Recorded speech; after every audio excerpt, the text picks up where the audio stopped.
네, 안녕하세요. 자, 저희 2021년 7급 세법 저 해설을 시작할게요. 우선 올해 처음으로 이제 25개가 출제가 되는 시험이었는데 무슨 난이도가 굉장히 높다라고 보기는 어렵고요. 기본적인 문제도 좀 많이 있었고 그래서 충분히 좀 점수를 잘 받을 수 있었는데 물론 이제 지엽적으로 나오는 문제들이 좀 있었기 때문에 걔네들은 뭐 무시하더라도 나머지에서 충분히 점수를 받으면 80점 이상은 충분히 나올 수 있는 시험이었다고 보고 물론 이제 다른 과목들 때문에 시간이 부족하면 또 얘기가 달라지겠지만 우선 얘만 놓고 봤을 때는 충분히 기본적인 문제들이 많았기 때문에 점수를 받는 데는 그 문제는 없었다라고 보고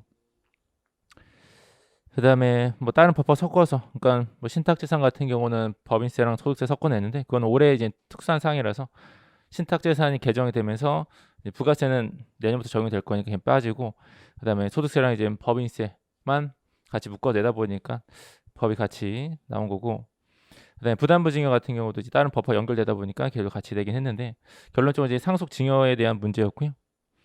그다음에 사례형 같은 문제가 나왔기 때문에 실제로 사례형 같은 경우 문제가 어렵진 않지만 그 사례가 무슨 말을 하는지를 이해하는 게 관건이었다 보시면 돼요. 그래서 그것만 이해하셨다면 문제 푸는 데는 어렵지 않았을 거고 그래서 지엽적으로 나온 몇 문제 빼놓고는요 대부분 난이도는 그렇게 어렵지 않았다라고 보는데 우선 1번부터 보시면은 소득세 거주자의 종합소득 공제로 옳은 것을 고르면 기억 보시면 70세 이상 그리고 한 명당 100만 원을 추가 공제한다. 그래서 연로자 저희 공제가 있죠. 연로부대 공제가 있으니까 당연히 대상이 되고 니은은 거의 직계존속은 나이랑 소득에 관계없이 기본공제 대상자가 된다. 당연히 기본적으로 저희가 나이랑 소득을 다 따져보는 거죠. 당연히 틀린 거고 디귿은 분리과세 소득만 있으면 종합소득 공제를 당연히 적용하지 않죠.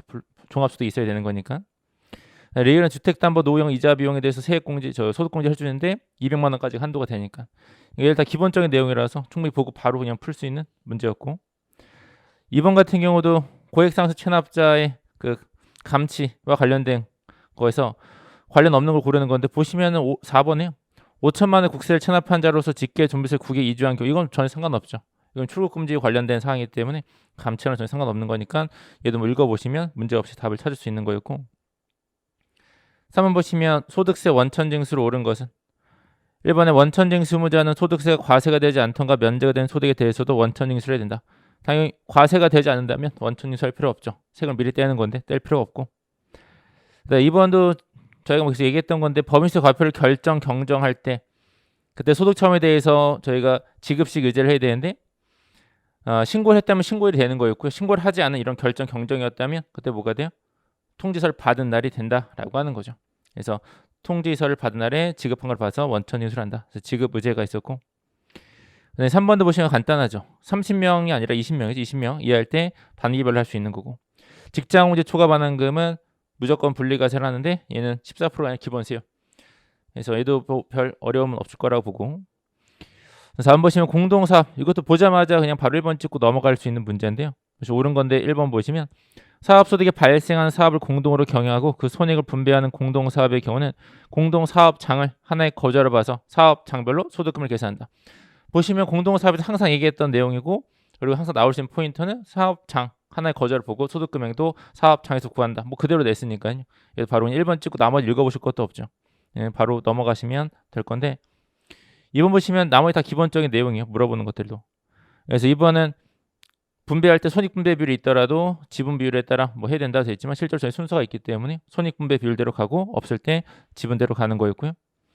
3번은 거주자 1인과 그와 특수관계인이 공동사업자에 포함되어 있는 경우에 특수관계인 소득금액은 손익분배 비율이 큰 공동사업자 소득금액을 본다. 그러니까 합산가서 하겠다라고 하는 건데 저희가 특수관계에 있다 무조건 합산하는 게 아니죠. 요건을 충족해야 되는 거니까 특수관계에 있고 조세회피를 목적으로 손익분배 비율 거주를 정하는 등 이런 어떤 사유가 있어야 되는 거기 때문에 무조건 합치는 건 아니고 그리고 4번은 공동사 합산과세에 대한 내용인데 연대납세 의무가 있죠. 근데 그 특수관계에는 당연히 전액이 아니라 자신의 손익분배비를 해당하는 금액까지만 되는 건데 전액 이것도 오답으로 자주 나왔던 지문이기 때문에 충분히 그냥 1번 바로 찍고 넘어가셔도 되는 문제였고 5번 보시면은 제2차 납세문제 이것도 굉장히 쉽죠. 보시면 국세연법이 되게 많이 냈거든요 이번에. 다른 거는 뭐 그렇게 많지 않은데 근데 국세연법이 거의 9문제 가까이 나왔기 때문에 7급 같은 경우는 원래부터 좀 많이 내긴 했지만 확실히 국세연법의 기준을 많이 둔다라고 좀 보시면 될 것 같아요. 앞으로 공부를 하실 때도. 그래서 1번 보시면은 청산인의 경우에 분배하던가 인도한 재산가를 한도를 하고 받은 애들은 받은 가액까지. 그래서 뭐 한도에 대한 내용 계속 얘기했던 거고. 그다음에 2번은 사업 양수인의 제2차 납세임에 있어서 사업 양수인이란 사업장부를 그 사업에 관한 모든 권리 의무를 포괄적으로 양수한 자. 근데 이제 특수한 게던가 조세 목적으로 양수한 자를 얘기했고. 3번 A법인의 과점주주가 아닌 유한 책임사원 갑의 재산으로 갑이 납부할 국세 충당이 부족한 경우는 A법인은 법률에 의해서 갑의 소유주식 양도가 제한된 경우에만 그 부족한 금액에 대해서 제2차 납세 의무를 진다라고 되는데 저희는 뭐 과점주가 아니면 대상이 되진 않죠. 그래서 과점주주일 때가 대상이 되는 거니까. 그래서 틀린 표현이고. 4번에 유가증권 시장에 상장된 법인의 과점주주는 그 법인의 재산으로 납부할 국세 충당에도 부족한 경우에 그 부족한 금액에 대해서 제2차 납세임을 지지 않는다. 그래서 저희가 제외가 되는 유가증권의 상장된 법인하고 코스닥 상장 법인의 과점주주는 제외가 되기 때문에 당연히 얘도 제외가 되는 거죠. 6번에 부담부 증여인데 부담부 증여는 양도소득세에도 있지만 저희가 상속 증여세에도 있는데 여기서 물어본 거 이제 증여세 쪽에서 정답을 이제 물어본 거였고요. 보시면 옳지 않은 거에서 1번에 부담부 증여시에 수증자가 부담한 채무액은 저희가 유상 양도로 봐서 증여가 아니라 양도로 보는 거였고 2번 직계존비속간의 부담부 증여가 된다면 채무는 기본적으로 인정을 하지 않죠. 왜냐하면 직계존비속간의 채무는 당연히 인수가 되지 않는다 보기 때문에 증여로 추정을 하게 되는데 주의하신 건 증여 추정이기 때문에 해당 채무를 인수했다라는 게 입증이 된다면 당연히 뭐가 돼요? 부담부 증여 양도가 될 수 있는데 근데 보시면 이 채무가 국가나 지자체에 대한 채무예요. 그럼 당연히 객관성 인정이 되는 거죠. 국가에 대한 채무인데 그걸 속일 수는 없을 테니까. 그럼 당연히 그건 뭐야? 증여 추정을 적용하지 않겠다라고 하는 거죠. 얘들은 인수가 된 거를 보는 거지. 그래서 인수가 되지 않은 거로 뭐 추정을 해서 증여로 뭐 추정한다라는 표현은 틀린 거고. 그리고 3번에 부담부 증여 시에 당연히 수증자 증여세 과세 대상은 채무를 제외한 양도 될 테니까 제외한 나머지 가액이 될 거고요. 네, 부담부 증여에 대해서 양도로 보는 금액에 대한 저 예정 신고를 해야 되는데 걔네들은 증여세랑 똑같이 신고한다 보시면 되죠. 증여세 신고할 때 보통은 양도에 속한달에 말에부터 2개월이지만 부담부 증여에 따른 경우는 발생원이 증여이기 때문에 얘는 3개월로 하고 있는 거였고 그 다음에 7번 보시면 신탁계약인데 신탁계약은 올해 좀 중요한 내용이었고요. 왜냐하면 개정된 첫 해고 좀 약간 이슈가 됐던 주제이기 때문에 그래서 소득세가 될지 법인세가 될지 몰랐지만 근데 합쳐서 냈죠 얘네들이. 그래서 신탁계약을 적용할 때 소득세랑 법인세 납세에 대한 설명을 옳지 않은 것은 1번 보시면 법인과세 신탁재산 그러니까 그 신탁재산 자체를 법인으로 보는 이런 경우에 수익자에게 배당을 했다면 그 배당을 결의한 잉여금 처분 대상이 되는 사업연도에 공제를 하겠다. 소득공제를 받을 수 있는데 네, 관란에 보시면 수익자에 대해서 배당에 대한 소득세 또는 법인세가 비과세되는 경우라고 되는데 비과세가 되는 경우는 저희 공제를 하진 않거든요. 그래서 그게 좀 틀린 표현이었고 그 다음에 2번은 수익자가 특별히 정해지 않는 신탁의 경우에 신탁재산이 귀속되는 소득에 대해서는 그 위탁자가 납부할 의무가 있다. 그래서 수익자가 정해지 않다면 그때는 우리가 위탁자가 납부를 하게 될 거고 그 다음에 3번은 수익증권 발행 신탁이고 수익자 둘 이상이라 했다고 할 때 위탁자 신탁재산 실질적으로 다 지배 통지하지 않는 신탁이었다면 신탁재산 귀속되는 소득에 대해서 신탁계약에 따라 그 신탁의 수탁자가 납부를 할 수 있다. 그래서 수탁자가 뭐 내는 경우도 있었고 4번은 신탁재산 귀속되는 소득은 수익자한테 귀속되는 걸 보고 수익자 납세음을 대죠. 소득세 보시면 위탁자가 신탁재산 실질적으로 지배 통지하고 있다면 그때 위탁자가 납세음을 지는데 물론 실질적으로 통지하는 거 하나만 갖고 되는 건 아니고요. 저희가 이익을 당연히 특수한 개한테 다 귀속을 시킨다든가 원본을 자기가 가져가는 이런 것까지 동시에 충족이 됐을 때이긴 하지만 근데 뭐 정확하진 않더라도 1번이 좀 확실히 틀렸기 때문에 4번도 그냥 맞았다라고 보고 넘어갈 수밖에 없고요. 네, 8번 보시면 신고납부 강제징수로 옳은 것은 뭐 또 간단한 문제였는데 1번 국세징수에 관해서 국세경법에 특별히 규정이 있는 경우에도 징수법이 정하는 바에 따른다. 징수법은 가장 하위법이었죠. 당연히 국세경법으로 가는 거고 네, 이번에 금전의 납세 담보에 그럼 당연히 110%죠. 그리고 3번에 공매의 재산에 설정된 저당권은 재산이 없으면 당연히 같이 사라진다. 그래서 같이 소멸이 되는 거였고 근데 다른 거 잘 몰라도 4번에 신용카드는 당연히 언제요? 승인일이죠. 결제가 된 날이 아니다. 그래서 그냥 카드 긁어서 승인된 날. 그래서 4번만 보셔도 충분히 풀 수 있는 문제였고 9번도 보시면은 이것도 굉장히 쉽게 냈는데 보시면은 그 채권의 우선순위잖아요. 국세 우선순위에 따라 하는 건데 뭐 고민할 게 없었죠. 얘들 그냥 쉽게 내줘갖고 9번 보시면 거주자 갑이 2018년 귀속 종합소득세를 납부하지 않아서 관할 세무서 등은 갑의 주택을 압류해서 매각을 했고요. 매각된 7천만 원이요. 그럼 7천만 원 나눠 가지면 될 건데 순서만 잘 정하시면 되죠. 당연히 문제에서 물어본 소득세를 물어봤는데 매각 대금 전체 7천만 원이고 1순위부터 보시면은 강제 징수비가 700 있잖아요. 무조건 1등이니까 강제 징수비 우선 700이 될 거고. 종합소득세는 이제 법정 기일이 2019년 5월 20일이니까 나머지랑 좀 비교를 나중에 해봐야 될 거고요. 그리고 그 다음 거 보시면 저당권이 설정된 담보채권이 있는데 담보 설정일이 19년 5월 25일이요. 그럼 얘는 소득세보다 뒤에 있죠. 그 다음에 임차보증금인데 확정일자도 19년 5월 30일이요. 얘도 소득세 뒤에 있고요. 근데 이제 가론에 보시면 소액 임차보증금이 1,500이 있네요. 그럼 2등으로 1,500 가면 될 거고. 네, 갑이 운영하는 기업 종업원 임금 채권인데 최종 3개월분 우선 임금 채권 1,800 있죠. 그럼 당연히 3순위 누구예요? 소득세가 되겠죠. 나머지보다 날짜가 다 빠르니까요. 그러면은 여기까지 4천이니까 결국 소득세는 3천만 원을 가져가면 될 거죠. 그래서 우선되는 게 있어야지 뭐 순서도 바뀌고 할 텐데 그것도 없어갖고 그냥 간단한 거였고. 10번 보시면 중소기업 주식회사의 2020년 사업연도 납부세 2,200일 때 분납 가능한 금액을 이제 구하라고 한 건데요. 보시면 포인트 중소기업이니까 2개월이고 그 다음에 1,000만 원 넣으면 분납이 가능하지만 2,000까지 넘죠. 2,000 넣으면 50% 이하 금액을 분납할 수 있으니까 그러면 3월 말 그리고 2개월이니까 5월 말이고 그럼 절반 이하 그러니까 1,100까지 가능하겠죠. 그래서 4번이 될 거고 11번은 부가세 세금 계산서로 옳은 것은 이것도 실제로 보시면 뭐 항상 나왔던 거라서 나머지 읽어보실 필요도 없고요. 1번 보고 바로 찍고 넘어가시면 되는 문제였죠. 사업자가 재화 용의 공급 시가 되기 전에 세금 계산서를 발급하고 선발급을 하고요. 발급일로부터 7일 이내 대가를 받으면 해당 세금 계산서를 발급한 때를 재화 용의 공급 시기로 보겠다. 그래서 선발급 얘기하는 거였죠. 그래서 그냥 바로 1번 찍고 넘어가시면 되죠. 항상 나왔던 지문, 반복적으로 나왔던 거기 때문에 나머지 읽어보실 필요 없는 거고 실제 시험장이었다면 2번 보시면 계약의 해제로 재화 용이 공급되지 않은 경우는 수정해서 발급을 할 건데 작성일은 계약의 해지, 해제 또는 환입 이런 건 다 뭐였어요? 그 사유 발생한 날이죠. 해제일로 가야죠. 그 다음에 3번은 전자로 발급 의무자는 개인은 1억이 아니라 3억이고요. 그리고 4번 당연히 전자 발급 대상자가 아니어도 발급할 수 있는 거 있죠. 그 다음에 12번에 업무용승용차 관련 내용으로 옳지 않은 것은 1번 보시면 정액법 5분의 1 무조건 강제 상각하는 거고 그리고 2번은 당연히 관련된 비용 중에서 업무에 사용하지 않은 건 송금 부인하는 거였고요. 업무용승용차 3번을 보시면 감가상이 800만 원까지 인정하니까 초과액은 송금 부인하고 당 2월에서 어떻게 미달액이 나오면 송금 산입할 수 있죠. 4번에 업무용승용차 처분 손실도 저희가 800까지 인정하니까 800 초과는 부인할 건데 근데 유보를 하지는 않죠. 왜냐면 더 이상 나의 차량이 아니라 팔았으니까 나한테 없는 차량이잖아요. 그럴 때 유보를 하는 건 아니고 기타 사유출로 한다라고 보시면 되죠. 얘들도 뭐 어려울 건 없는 문제였고 그 다음 13번도 이제 국세법 다른 법과의 관계에서 옳지 않은 것은 이것도 이제 간단한 문제였는데 1번에 국세관의 세법에 별도의 규정이 있는 경우를 제외하고는 국세관법에서 정하는 바에 따르겠다. 그래서 다른 세법이 우선이죠. 그래서 다른 세법 규정이 있으면 그대로 가지만 없으면 국세관법. 2번은 상호합의가 시작됐어요.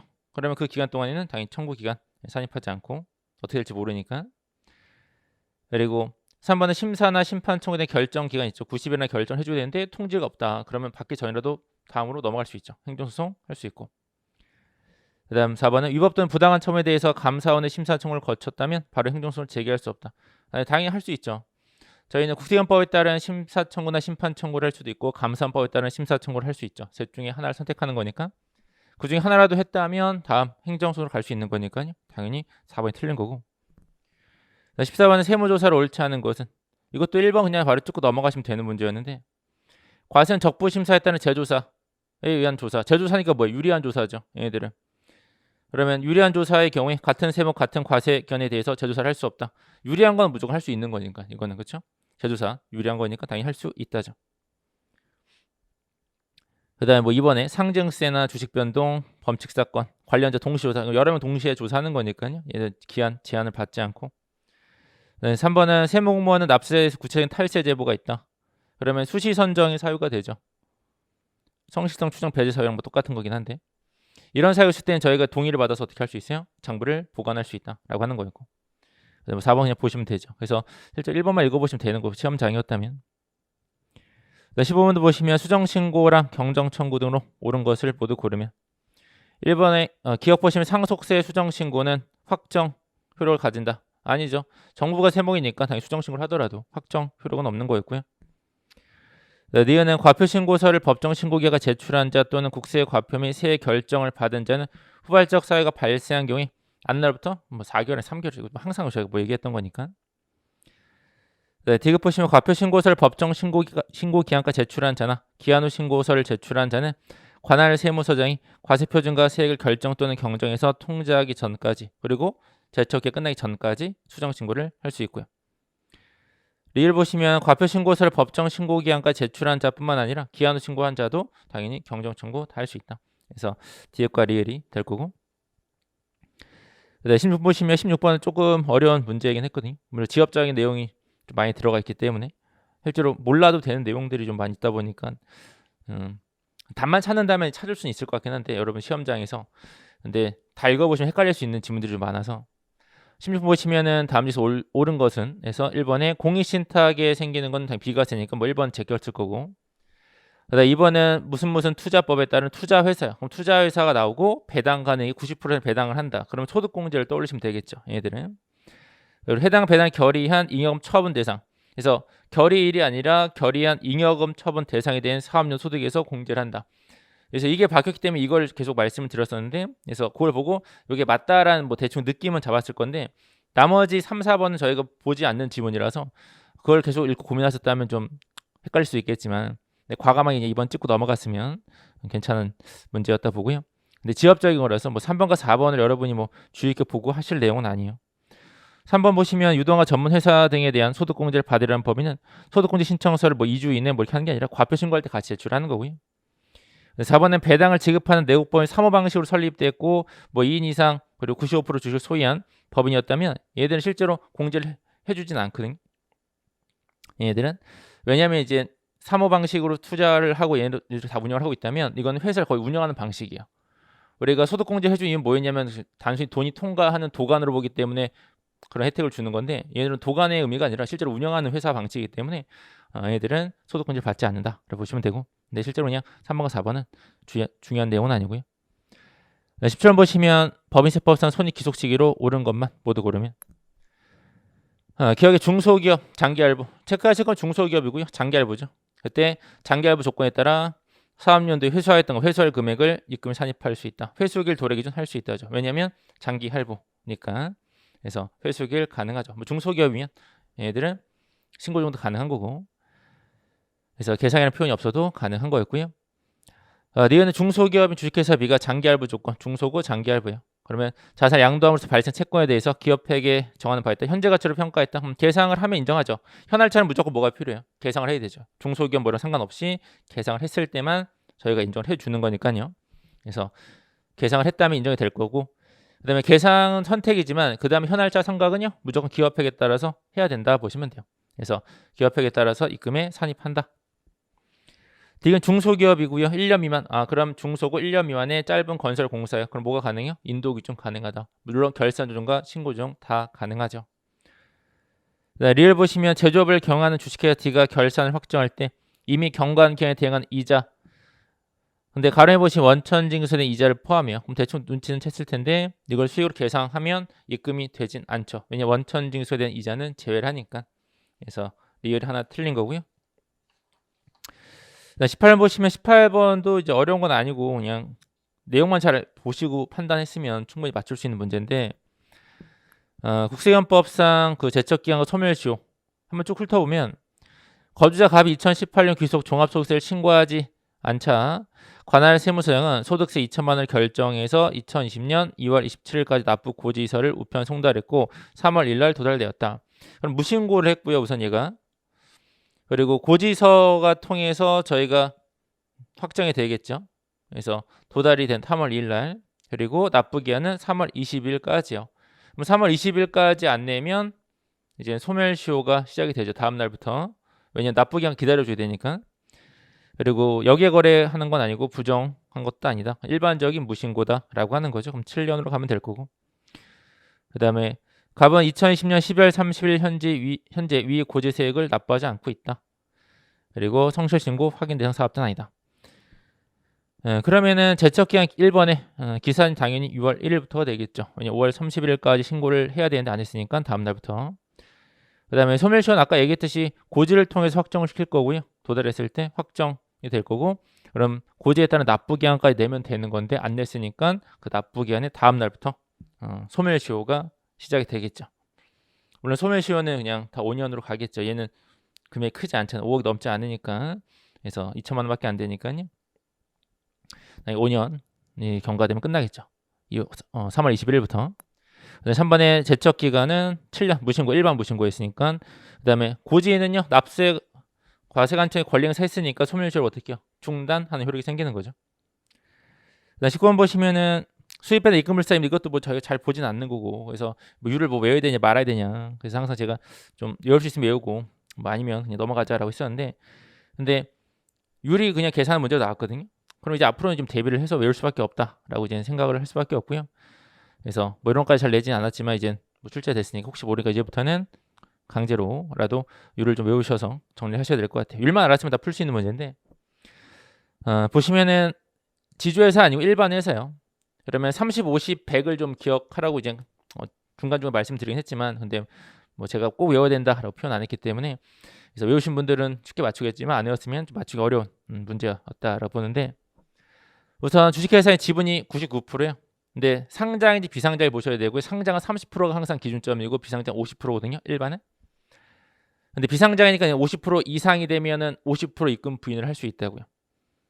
근데 얘는 50% 이상이죠. 100%는 아니고 100%면 그냥 100% 해주면 되는 건데, 그럼 300에다가 50%만큼 입금 불산 해주시면 150 나올 거고, 주식회사비는 상장이야. 상장은 30% 이상이 돼 50%가 될 수 있거든요.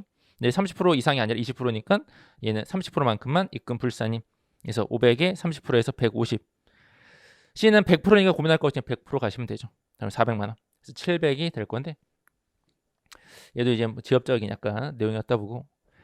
20번 보시면 부가세, 납세지랑 사업소득으로 옳은 것을 고르면 1번은 국가 등이죠. 부동산 임대를 하고 있다. 그러면은 국가 등에서 부동산이 너무 많다. 그죠? 부동산 등기부 소지를 할 수는 없다. 그래서 어디로 갔냐면 업무 총괄 장소로 간다로 보시면 되죠. 일반적인 부동산 임대는 저희가 그 부동산의 등기부상 소유지가 되지만, 국가 등에서 한다면 무슨 공기업 등에서 한다면 업무 총괄 장소. 그다음 니은은 신규로 사업을 시작하는 자가 주된 사업장에서 총괄해서 납부하는 경우에 주된 사업장의 사업자 등록증 받은 날부터 20일 안에 총괄 납부 신청서를 제출해야 된다. 그래서 주사업장 총괄 납부죠. 그리고 디귿은 무인자동 판매기를 통해서 한다. 얘는 추가 사업장 등록을 할 수 없죠. 얘만. 그래서 디귿은 마지막에 틀린 거고.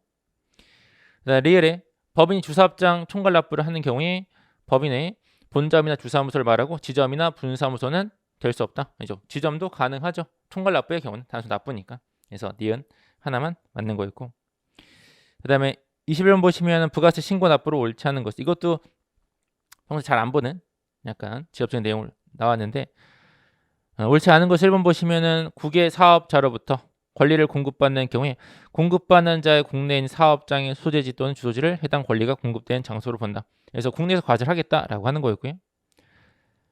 이번은 국외 사업자로부터 국내 용역을 공급받는 자는 그 대가를 지급할 때 부가세를 징수해야 된다. 대리납부를 얘기하죠. 3번은 국외 사업자가 부가세법에 따라 사업자 등록 대상으로서 위탁 매매를 통해서 국내 용역을 공급했다면 국외 사업자가 해당 용역을 공급한 걸 본다가 아니라 일단 위탁 매매인이 공급하는 걸 보는 거예요. 그러니까 국내에다가 하나를 꽂아 넣었다 생각하시면 되고요. 국내 이제 값이 있으면 원래 A가 주는 건데 대리인을 하나 꽂아 놓은 거예요. 그래서 얘가 실제로 주는 거죠. 쉽게 생각하시면. 그래서 이 대리인이 있는 거고, 그럼 얘를 이제 공급자로 본다 보시면 돼. 실제로 얘가 주는 거지만. 그래서 위탁 매매인 걔들이 공급한 거로 본다라고 보시면 되고. 그래서 한번 보시면 국외 사업자가 전자 용역을 국내 공급하는 경우 뭐 앱 이런 거였죠. 그러면 사업 개시작 20일 안에 간편 사업자 등록을 좀 해줘라. 그 다음에 20번 보시면 20번 너무 지엽적인 거 있죠. 20번 같은 경우는 근데 맞출 수 있는 거죠. 실제로 보시면 뭐 4번이 너무 이상하기 때문에 4번 질문 자체가 그냥 우리가 그냥 상식적으로 읽어보면 좀 말이 안 되는 표현이기 때문에 답은 찾을 수 있지 않았나. 그러니까 내용은 무슨 말인지 모르지만 그냥 4번 보면 뭔가 잘못됐다라는 느낌 받을 수 있는 거였죠. 그래서 이런 거는 이제 실제로 뭐 외우실 건 아니고요. 또 이런 스타일 문제를 또 반복해서 이 파트를 이렇게 내진 않을 거기 때문에 이게 굉장히 중요한 건 아니고요. 그래서 그냥 한번 보고 이렇게 냈을 수도 있겠다. 그냥 참고로 보고 넘어가시면 되는 문제예요. 그래서 옳지 않은 것을 1번은 세법을 해석 적용할 때는 과세형평에 대해서 한 목적성에 붙여서 재산권이 부당히 침해되지 않도록 잘 해석해라라고 하는 거고. 그다음 2번은 기재부 장관이나 국세청장은 해석과 관련된 질에 대해서 당연히 해석 기준에 따라서 물리 해석 정확하게 해줘라. 그리고 3번과 4번 실제 같은 법 조문 안에 있는 건데, 그래서 3번은 이제 세법이 새로 제정되든가 개정돼서 이에 대한 기획재정부 장관의 해석이 필요한 경우는 기재부 장관이 직접 회신할 수도 있고 그 회신한 문서 4번을 국세청장에 송부해야 된다. 그리고 4번도 마찬가지거든요. 4번도 이제 같이 묶여있는 실제 조항인데 4번 보시면 국세청장은 세법의 해석과 관련된 질의가 세법과 이에 관련되는 경우에, 그래서 입법 취지가 이제 해석이 필요한 사항에 대해서는 기재부장 해석을 요구하지 않고, 얘도 마찬가지로 기재부장과 직접 회신할 수 있고요. 문서는 4번은 국세청에 송부를 해야 된다. 그렇게 보시면 돼요. 그래서 기재부 장관의 해석을 요구하지는 않고 당연히 해석을 요구하는 거고요. 그래서 당연히 민원인한테 직접 회신할 수 있다. 이런 거 틀린 거죠. 기재부 장관 해석을 당연히 해줘야 되는 거고. 23번 보시면은 얘도 사례형이라서 사례가 뭘 얘기하는지만 아시면 문제를 푸는데 지장이 없거든요. 근데 항상 제가 법인의 단체 설명할 때 동창회를 항상 예로 들었기 때문에 여기서 동창회가 나왔기 때문에 법인의 단체를 얘기한다라는 걸 생각할 수 있고, 그럼 법인의 단체는 저희가 법인으로 보는 경우가 있고요. 그 다음에 개인으로 보는 경우가 있는데, 법인으로 보는 경우는 일정 요건을 충족했을 때 당연히 법인이 되는 경우도 있고, 그게 아니었다면 신청 승인을 통해서 법인이 되는 경우 두 가지밖에 없단 말이에요. 그럼 두 가지가 아니면 당연히 뭐로 빠지냐면 하나의 사람처럼, 물론 거주가 될 수도 있고 비거주가 될 수도 있죠. 그래서 그걸 생각하시면서 보시면 되는데, 박스 안에 보시면 A 동창회는 주사무소가 어디 있어요? 한국에 있네. 서울에 있고, 거주자나 뭐 내국번이 될 거고요. 매달 회비를 걷어서 친목 목적으로 사용하고 있다. A 동창회 운영 규정도 만들었고요. 수익은 분배하지 않고 갑이 대표가 되기로 했대요. 근데 A 동창회는 주무관세 등록도 하지 않았고요. 등록이 되었다면 당연히 법인으로 보겠지만 등록이 안 돼 있고, 별도로 신청 승인을 했냐? A 동창회 관련된 사항을 신고하든가 신청한 적도 없대요. 그러면 신청도 안 했으니까 법인 될 수 없겠죠. 결국엔 뭐냐면 하나의 거주자가 된다죠. 그래서 소득세를 적용하는 하나의 사람처럼, 왜냐하면 주사무소가 서울에 있으니까요. 그래서 결론은 3번이죠. 소득세법상 하나의 거주자를 봐서 소득세를 과세하겠다. 24번 보시면 국세경법에서 제조사 결정으로 옳은 것은 1번 제조사 결정은 국세경법에 규정되어 있지 않으나 실무상 적용하는 것. 당연히 법에 있죠. 이번에 과세는 적부심사 청구에 따른 제조사 결정에 따라 조사를 하는 경우는 과세는 적부심사 청구 대상이 된다. 그래서 제조사했던 결정을 또 과세는 적부심사를 한 다음에 반복이 되겠죠. 얘들이 당연히 못하는 거고. 3번 제조사 결정 있는 경우 처분청은 제조사 결정으로부터 60일 이내 결정서 주문에 기재가 된 범인의 조사하고 거기에 따라 처분한다. 60일을 맞는 거였고요. 4번 심사 청구나 심판 청구된 제조사 결정에 따른 처분청의 처분에 대해서는 해당 제조사 결정을 한 재결청에 대해서 심사나 심판 청구 제기할 수 없다라고 되어 있는데 할 수 있죠. 선택사항이죠. 해도 되고 안 해도 되고. 그래서 했다가 행정소송 가도 되고 직접 행정소송 가도 되고. 25번도 뭐 간단한 건데 이건 부가세에서 과세 사업을 하는 주식회사 상국이 미국에 2만 달러를 수출하고요. 그 다음에 돈을 받았을 때 과표를 구해봐라. 그럼 공급 시기 전에 환가는 그대로 인정이 되고 공급 시기 이후는요. 공급 시기에 환율을 적용하겠다. 그럼 선수금으로 10월 1일 날 10,000달러를 받았고요. 달러당 1,000원의 환가를 했대요. 그럼 1,000만 될 건데 그 다음 거 보시면 10월 15일 날 선적했대요. 그럼 공급 시기는 10월 15일이네요. 그럼 그 전에 환가 했으니까 문제 없죠. 1,000만 원. 그리고 공급 시기 환율은 1,100원이에요. 그 다음 거 보시면 10월 30일 날 수출대금 잔액 마지막 10,000달러를 송금받아서 환가했다. 인정이 안 되죠. 얘는 공급 시기 환율인 1,100원을 적용해서 계산하셔야 돼요. 그럼 2,100만 원 이렇게 나오게 되겠죠.